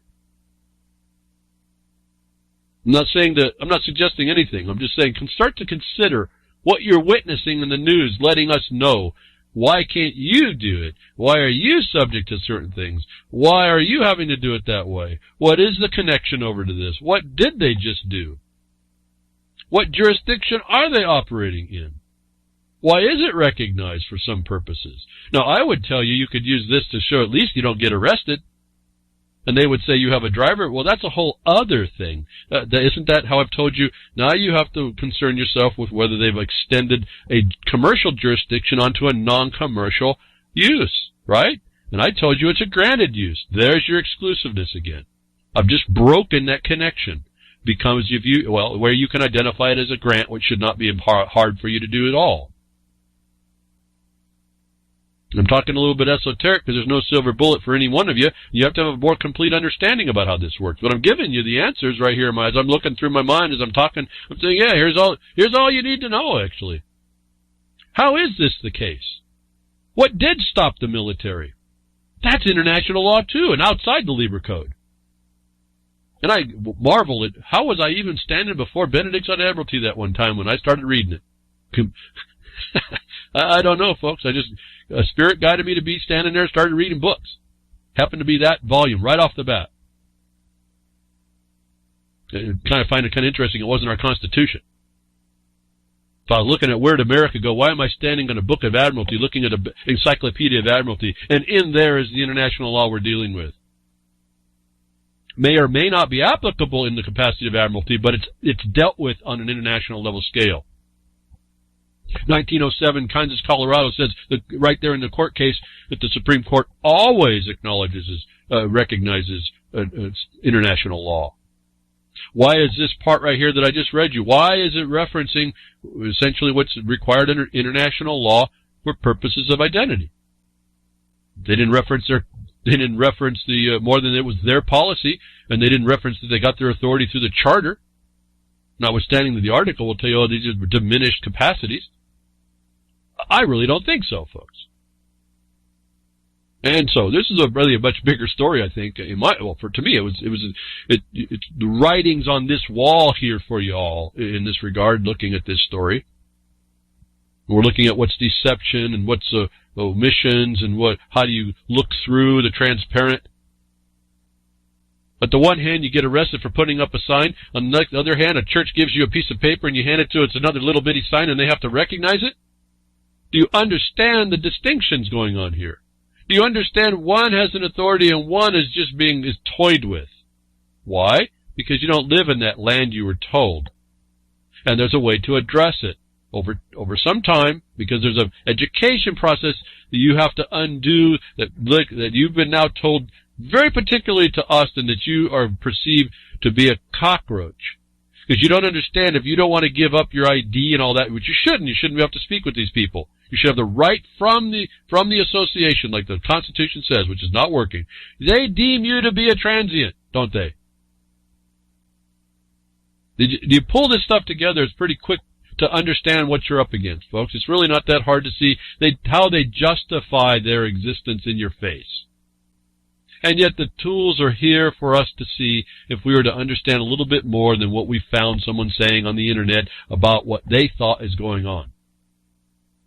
It's a frustration of mine a little bit as I say that, but I just got to be patient and hope you all cut through the nonsense and finally find yourself behind any woodshed that'll be giving you the principles that are correct. There's a whole lot more to understand about how this lays out, and when I read this article, I was reading it through the Seeing International Law speaking right through this, and I told you I connected it right up through the Article 6 reservation. Does it go through the reservation? No, it's the same authority, though, through a different avenue.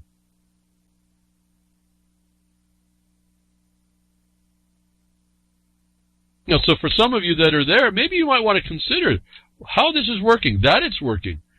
Maybe there's some an ease of access to certain things that are already conditions working in the world. Why would you want to invent the wheel when it's already working in the world to see that it's working in the world, contrary to everybody else's thoughts?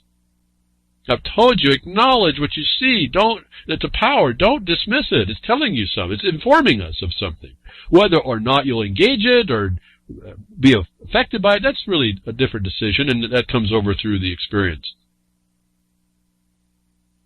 And when you find your way through this thread, this narrow path of authority, you're going to find out you'll see more of what I've been saying that I really can't explain to people on 2 points. One is I can't, because you have to see some of the power, the foundational law behind it, the foundational recognition, like these cops recognize this so-called ID. It's not really an ID, but it's an identification for their purpose. You speak to them through that they have to recognize, versus something that you just make up in the world and think that's going to be good enough. And this is the subtle distinction I've been talking about all this time. It's just more reference and more notice to us. If you look at it that way, you'll see it just speaks to me. I tell you, it speaks to me in a different way. This is partly how. It speaks to me in a different way. I'm looking right at the law that they're applying, even though they're denying that there's something outside of state law. Well, I'm reading international law, and the State Department has to recognize this as well. You'll see it in your state law, too, what you have to give up when you get a new one in a new state. It's all the same. Why is it all the same through international request to your local house? Because there's nothing new here. It's all consistent with at least one authority. It's also kind of nice because we can go around the world and not be so different. You have to be, like we hear is being made, they use for oppressing people. There's really not that big a deal about this if you can just kind of go through and show each other that you're okay. I mean, they just don't want any criminal in their midst. Another deceiver. See, we're not so nice, so they've had to make these rules to keep the cell wall from being penetrated by an adultery. Anyway, so that last story is pretty fascinating to me. There's international law written all over this one. There's connections right through the authorities. There's a proof in one story that they can beat you down, another one they'll recognize it. And all the people that are like MAGA or United USA, anybody, you don't even recognize what you're arguing about. And you agree to suffer underneath an oppression you don't even recognize. It's transparent to you. It's at one level, it's a fascination to me. I'm beginning to really wonder as I go through every day, every year here, every month. I mean, I'm just wondering, it doesn't have much more meaning to me. I'm hoping at some point it has a whole lot more meaning to a whole lot more people, because I think we do cause that change. But when I see stories like this and no one responds to it, it's like, oh, geez. Everyone looks at it like it's this big. Well, they rail against it. How are these immigrants getting these IDs? How wrong is that? You don't have a clue. You don't have a clue. And you're lost. And you'll be lost, and you'll be taken advantage of, and you're taking advantage of yourself because you think you know everything. And I'm not saying I know everything by seeing this, but I say I see a reason. Whether or not I can use it, that might be a different issue, but I can see a reason behind it now, and it certainly backs me off to say, oh, these illegal immigrants are so-called illegal, where you didn't understand that the imposition of the ID was a crime.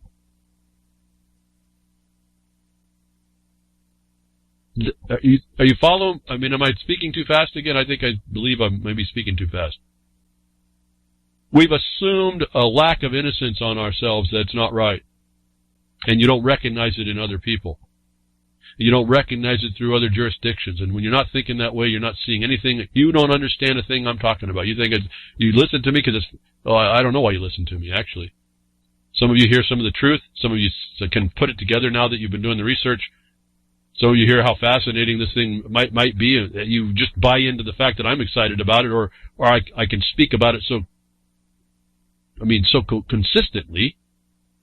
There's some attraction there, but it's beyond that. There's a factual reason why I can go through this quickly, starting with Netanyahu, how they work, how they're lying to you, how they lie to you up front, how you're looking at the lie right in your face, how you can't do what you're told to do, and yet you'll you'll rail against people that are actually innocent and just trying to get along, and an authority that has the power to do so. It sounds to me at some point, why are you jealous? What? What's the question, actually? ID is important. Why? Go look that. Go find out why that's important. How do you establish it? Go find out. This is one way. If corporations have the power to issue IDs and that suffices for the purpose of identity, what's your problem with all this? When you go, and I couldn't find it, but when you find out the whole system of legal law, it only looks at your corporation. For all of you that rail against the fiction, that's all this is, folks. But there's a reasons why. There's tools. It's a tool for purposes that have been beyond us, that we know. A lot of us didn't research. Some of us did. They start to see a glimpse that because we have a fallen nature, this is the best we've come up with, and now people have taken advantage of it, the kakistocracy. Those that are now not in peace officers, but are warriors, learning that you are a cockroach, but they can't step on these so-called illegal immigrants with IDs not issued from the state, but accepted. You better get your head wrapped all around that nice and tight to figure out what I've been talking about. Hey, moving on. The ID, how they ID you, what they do with this information is another thread. Why they even need it's another issue. But that they need it is the important part here. And that I told you that they're going to ID you and try to ID you and make technology that IDs you, whether or not it's accurate, but that they're going to do it. They're going to put you in places. If you become a target, like I've told you before, their target and they don't like you, they're going to fabricate you into a place. Where did we learn that? But from the Israeli forensic lab that can put your DNA anywhere. Why them again? But now I told you before, remember I said, they're going to take your voice like I used to do in video and do some techniques, simple techniques in video to make it look like, as I told you, the 15-minute speech that you looked like when I got done that you made 2.5 minutes of. And I told you my intention was to correctly paraphrase your 15 minutes into 2 because that's all I had for TV in an edit. So you got a 2.5 minute video and I put words in your mouth in that. I put an edit together that you didn't actually say, but it was your words. And then I showed you the Kennedy statement where they took parts of his speeches and assembled them in a way that they could take a speech he never stated but was written and put that into a form that you could hear as if he spoke, fabricating reality, constructing a reality. We now have the proof of the fact of the technology. If I didn't understand where it was before, I don't know that they did it with this, but here's where they could do it. Adobe's new Photoshop for Voice app lets you put words in people's mouths. Is another form of identification. Work this backwards. When they hear you speak, there will be an identity coming, folks. It doesn't mean it's you. It just means that's what the system, the military, is going to be using for you to identify you. Right, wrong, or indifferent, they're always right because they're the power. In fact, I think there was a news article last night. Facial recognition, I think in the UK, was 92% wrong, and they're still going to use it. Oh, they caught a couple criminals, so that justifies it. Now, when they go, Adobe's new Photoshop for Voice app lets you put words in people's mouths. They can take the sound parts of your voice, construct them by words you type into a processor, and construct the sound as if it's real. Is what I told you years ago was coming. What could they do with my vocab, with all the sound bites they have in this broadcast? They can now have you saying things that you never, ever, ever said. And Adobe's trying to figure out how to put watermarks in to make sure that someone who's going to make this up, it can be known that it was of construction. You think the NSA is going to care about that watermark? You think they're going to be able to strip that watermark? You think there's any ability to protect against this identification by voice? You know, we keep thinking we got these these IDs in our hands. keep telling you it's your phone. I keep telling you it's going to be technology. That the technocrats are beating us. Now they just hear your voice. They construct language. Here's probably, whether they did use Adobe's new Photoshop for voice or not in the Kennedy speech, they still showed you they can take parts, type in words, and get out sounds that sounds really, really close, if not hard to tell. Is the future identification that this thing that we're up against needs, that people need to be able to identify so they can stop it. And if you don't, you're going to be subject to it. I don't know what else to say for all of you all that just want to stop. Just be living in your peace within your realm and within your domain. That's not how this is actually working out. I don't agree with how it's working out, but there's not more that I can do than to tell you I see some parts of it working this way. It works consistently this way. It continues to work this way because it works, and the only way to stop it is to get involved with stopping it. And so one more tool is coming to make it a little bit tougher, a little bit easier to, even if they're not after you to do anything nefarious like silence you and get you in the cage, just to make you sound like an idiot.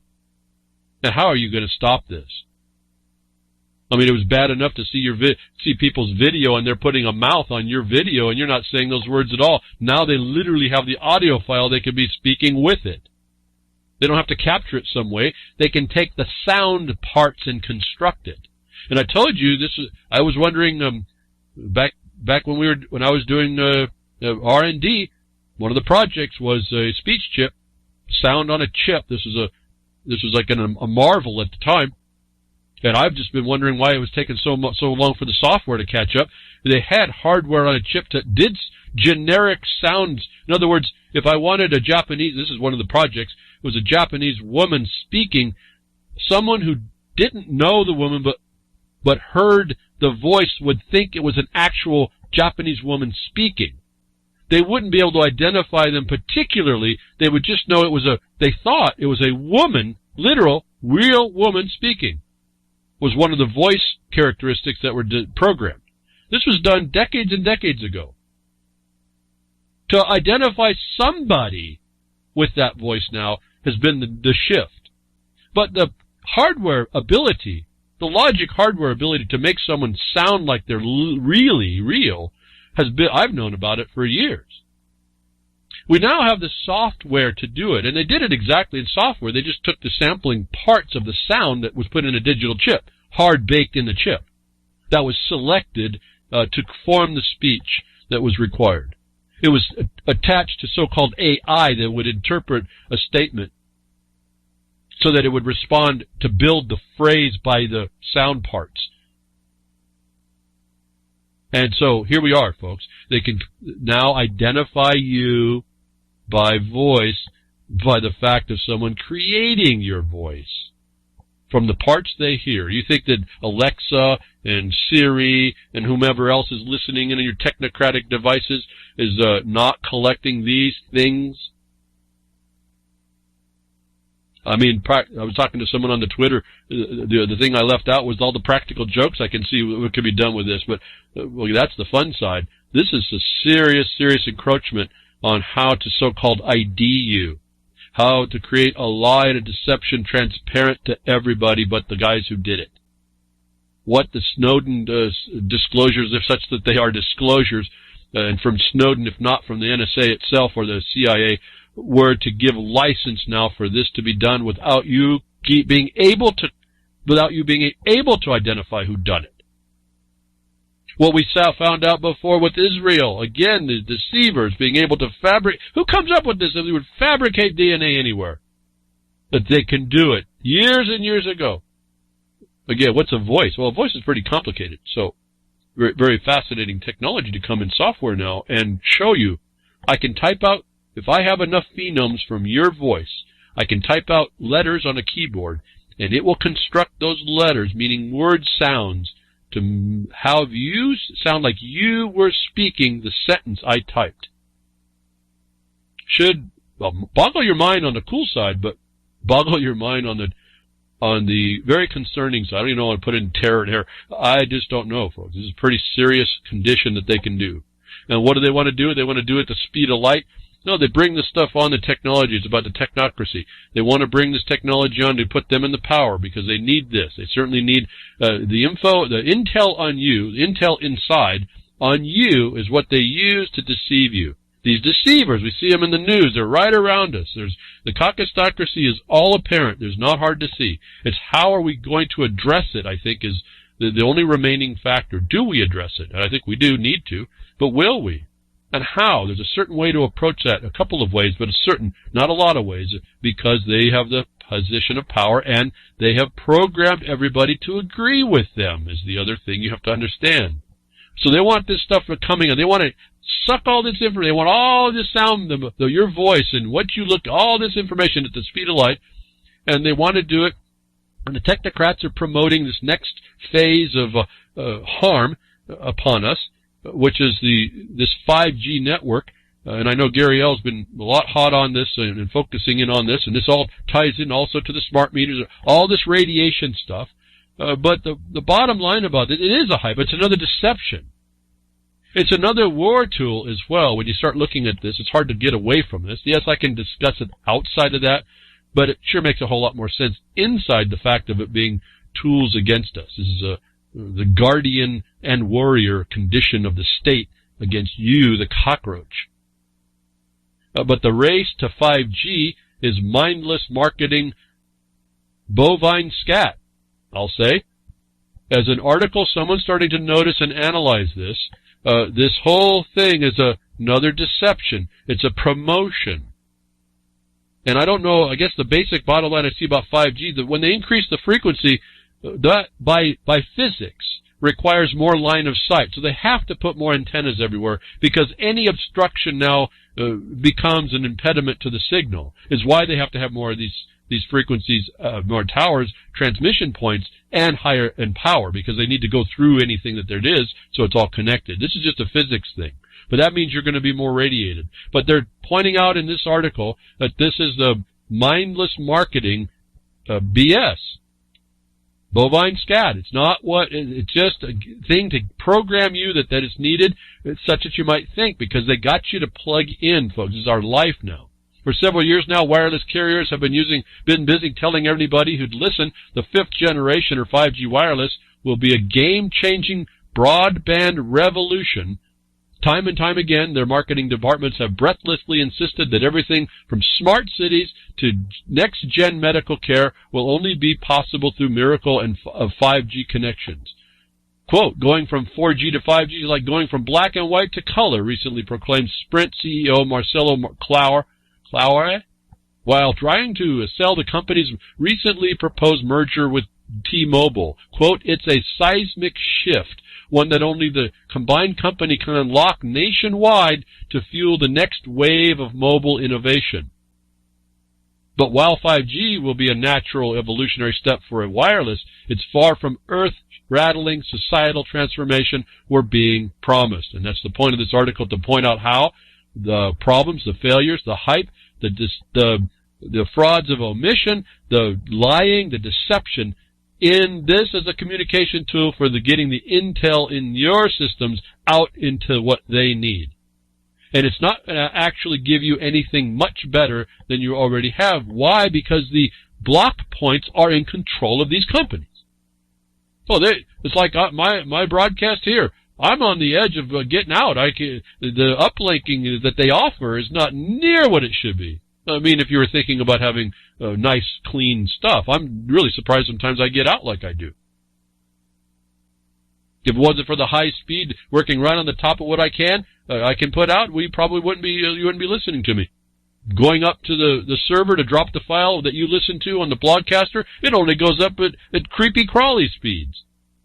So we're limited. We're far from what they can actually do, and we heard that in the net neutrality stuff where they were showing what they're going to do is they're going to give all this bandwidth to the money, to the money, whoever pays for it, and so the rest of us will be on the bottom end. But not getting into all that. This technology is a deception and a promotion that won't actually meet your needs. It meets their needs. And so, and to me, it's a weapon that they're being used. It could be it's a cool thing, but it's a weapon. It's being used against us. And we see the controllers. I tell you about being careful about these digital things, these things that are wrapped into digital in the world, like the cryptocurrencies and this and that. If nothing more than from this aspect alone. If it wasn't bad enough they got intel inside, they could just hack everything you got eventually. They have this other thing that can block you out. And so here's the evidence. While they're talking about all this access, the governments who are inside the incestuousness of the corporation structure, Britain's Great Firewall blocks access to another official Disney sites, internet safety guides, VPNs, and coding sites for kids. This is on the heels of what happened in Russia. The governments are just shut these addresses down. Now, when that's shut down, how do you get to your banking? I don't even care about cryptocurrencies. I'm talking, how do you get to your banking? Well, I don't know about Disney. It sounds like Disney should be a site that's supposed to be blocked. When you look at their content, you look at it with take a step back and look at it. It may not be such good content. But notwithstanding that, your VPNs all these address blocks are being blocked out by governments as they try to get a handle to protect the children. Save the children, save the feminist woman. We got to, the promotion of rape, which doesn't actually promote womanhood and doesn't protect them either. These are all just covers. Like I said, these are the stalking horses that we buy into. But governments can shut out big blocks of the internet. Are you going to be putting all your eggs in that basket? Is something that you really got to consider when you look around the world of what's going on, when it's actually a weapon against us. And they're pointing all this out now. I'm just pointing it out. Hopefully someone will listen and will look at alternatives is all. I'm not looking at, you can't do that. Look for the alternatives. There's going to be ways to do it. And I think coming up here was another little story about how that is. Telegram gets blocked in Iran. One program, they start blocking out Russia did it, now Iran's doing it. Iran, I should say. Those of you that maybe go there. Telegram is a program. They're blocking access to this. The point is the governments are stepping in to block whatever they feel they need to, which seems to undermine whatever they've decided. But in fact, they start blocking out entire accesses. Then the corporations get involved. They're ostensibly saying, I don't want to be looked at as a co-conspirator, like the accessory against everybody. Like I tell you, the accessory in your nose when the ring in your nose when you don't fight this. They know exactly what this means. Amazon orders Signal to stop using AWS to defeat censorship. Amazon doesn't want you to be to stop censorship by these governments or anybody. Facebook, all these other, they don't want to be associated with setting themselves up as a service that provides a conduit for a company, an app provider, to go around censorship. Start putting these things on. You want to talk about a blockchain on a ledger? Make the database and put all these companies that start protecting government and other censorship and protecting that, the fact of that, put them on the same side of the ledger as I could say, the enemy. It's not just an open thing, I guess, is my point. You have to start to look at what the dynamic is. It's what I do here, every week. We look at this. It's not hard to see. You're going to have to start to work out alternatives. You're being subverted at every point within this. And this becomes a troubling problem because of trust. They always talk about the Bitcoin being trustless. Well, the whole system's not trustless. I mean, the whole thing's got systems that it works on. But trustless. You don't have to worry about trusting someone. But we're going to have to build that trust amongst each other to build the private part of this and our continued ability to work through this onslaught of censorship and these companies that don't want people to come along and subvert that. Then Twitter comes up and says, we recently found a bug that stored passwords unmasked in an internet log. We fixed the bug and have no indication of a breach of misuse by anyone. Let me stop there. They had a bug. This is not a bug. I think this is a mouse click on a program configuration for whether or not they were going to do an encrypted plain text log internally. Are you kidding me? No, makes no sense at all. And when they did that, they claim, Twitter does, for those of you who think that, these are supposed to be the tech company that was the highest aspiring ITs, Yeah? No. They claim that no one read their stuff. You going to agree with that? You going to think that NSA wasn't in on the inside of that already knows about this? What did we hear about before? The Tor browser, they said, oh, we let the other guys know what vulnerabilities were weeks and months before we finally got around to fixing it. So Twitter is online, for those of you that didn't know. They left all these encrypted passcodes all undone. They're claiming that they want you to change your password. I sense that's a trap. That's up to you to decide. I think they're going to be able to relog this in a different way somehow. They may be having to respond to this new awareness about this information since Zuckerberg went to talk about faceplant. This is all coming together at the same time. It's kind of interesting. But so I'm not so sure, I think it's going to be a proof. I think I'm sitting on the proof side. My Twitter account's just an account. If someone wants to steal it, I wouldn't like it, but they're going to hack it, they're going to hack it. Well, if the Twitter is correct and those logs weren't taken and they got to delete them for some reason, which is probably underneath this Zuckerberg thing, then I have nothing to worry about, do I? And if my account does get stolen, then Twitter lied, didn't they? So I'm sacrificing an account to prove that Twitter lied, in my view. Maybe you can go another way, but I'm not so sure about this thing, and I don't see it as a bug either, but this is what we're told. This is the deception that goes on, that you're walking yourself into this false security, the false need to do things. No different than like the beginning. And Iran's doing this wrong. No, you bunch of fraudulent information. You don't even have the right to say what you're saying. You are the one that's in fraud of omission of having the same thing you're claiming that they have, and they don't even have it. And then we got Big Uncle standing there to want to, now we find out he wants to do. No, I don't. It's not because of this deal not being bad. I just want regime change. This is the same guy that said we're going to bring all the troops home, folks. This is the same deception you see everywhere else. But there's things you can do about it locally, isn't there? With all this surveillance and all this stuff going on you.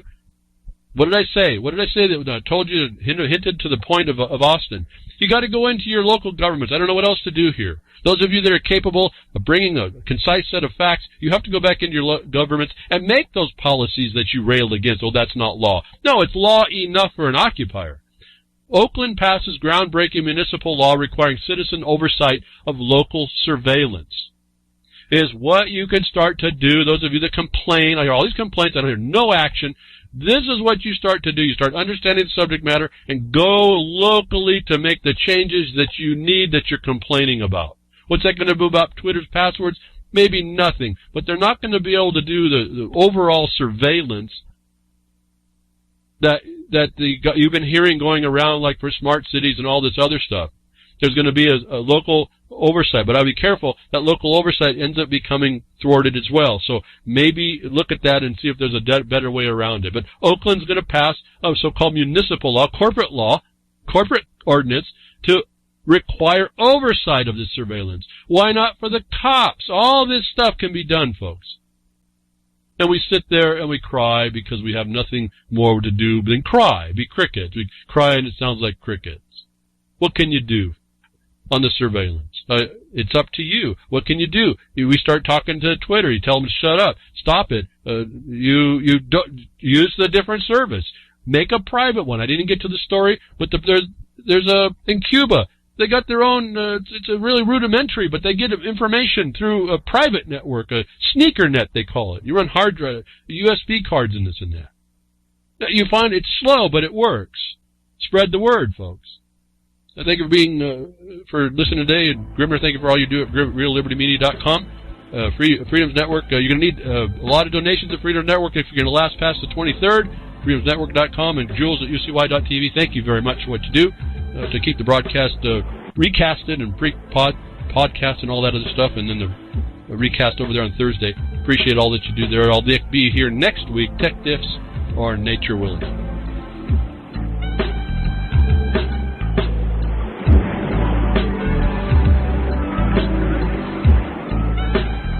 Well, that's another lesson. I hope with today's information you can take it to those that misbehave. From behind the woodshed, leaving his mark on the beast, this is Hal Anthony. Till next time, journey with purpose.